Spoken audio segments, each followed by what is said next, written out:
and welcome to day 10 of our devotional series. Hopefully by now you know that the overall theme is well-being, but today I'm going to be talking to you guys about sleep. So I don't know about you, but when I have not slept well, I am very aware of that the next day. I am grumpy, I am snappy, I'm less focused at work, and I'm generally not that super great to be around. So not only does my poor sleep impact me, it also impacts everyone around me. So we know that sleep's important. Sleep is linked to having a stronger immune system. It's linked to being more positive, being less anxious or less depressed. And there are so many things that good sleep helps us achieve and helps us maintain in life. I studied psychology, sociology, all the ologies at uni, and we studied sleep quite a bit. And actually what happens when you don't sleep is you go a bit crazy because your body needs it. We're built with a need for sleep. Now I'm going to share one example of how I noticed this for myself, even though I know it's true. But I noticed this particularly when I had missed a coach home from Heathrow Airport at 11 p.m. at night. And the next coach back to Bournemouth was at 6 a.m. So I had to stay overnight at Heathrow Airport, something maybe many of us have done. And let me tell you, it's not built for sleeping. It's not for that. It's not that purpose. And so I just did not sleep. And I remember being fairly on the verge of delusional when I finally got onto my coach at 6 a.m. the following morning. And it was still dark. It was sort of October time, so it was still dark in the morning. And about halfway through this journey, we were about an hour in, and I thought to myself, oh my gosh, I've lost my phone.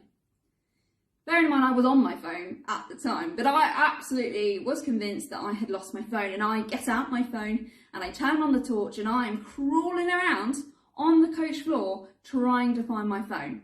And I don't mean like for 10 seconds, I mean literally for at least 3 minutes before I eventually realised that my phone is in my hand and I can sit back in my seat and pretend that that has not happened. So not only do we know what science tells us about how sleep is important, we probably all got our own experiences with lack of sleep where we've been totally delirious the next day. Or if you suffer with sleeping problems long term, you know that maybe you're not acting in your best capacity as a person. So not only does science tell us that sleep is important, but also God says too. So there are often times in the Bible when we can see some of the disciples sleeping, and even Jesus slept. I think in Mark, when they're out in the storm, Jesus was asleep. Elijah slept. God gave us an inbuilt need and requirement for rest, for sleep. So science tells us sleep is good.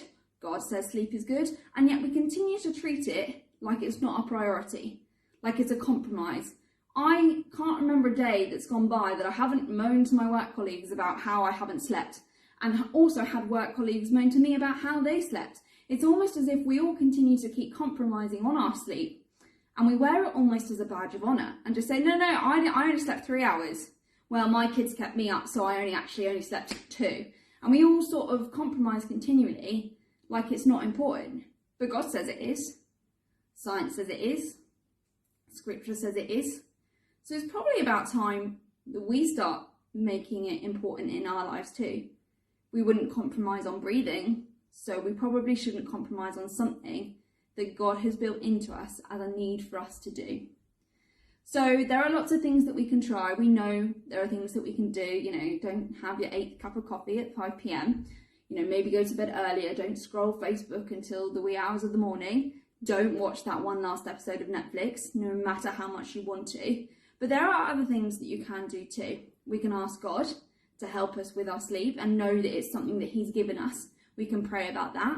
But also more practically, we can do things like maybe we get a Fitbit. I own a Fitbit.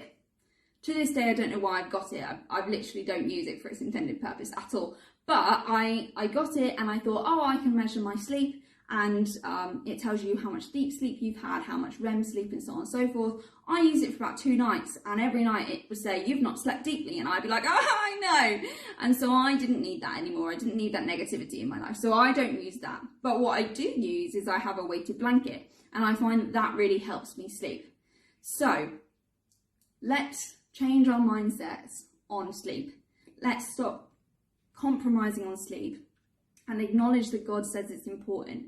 Acknowledge that we know it's something we need to do, and let's give ourselves the time to do it. I hope that's helped. I hope maybe you've got some top tips from sleeping, or you've learnt something new. And have a really good rest of your week. Bye everyone. Bye.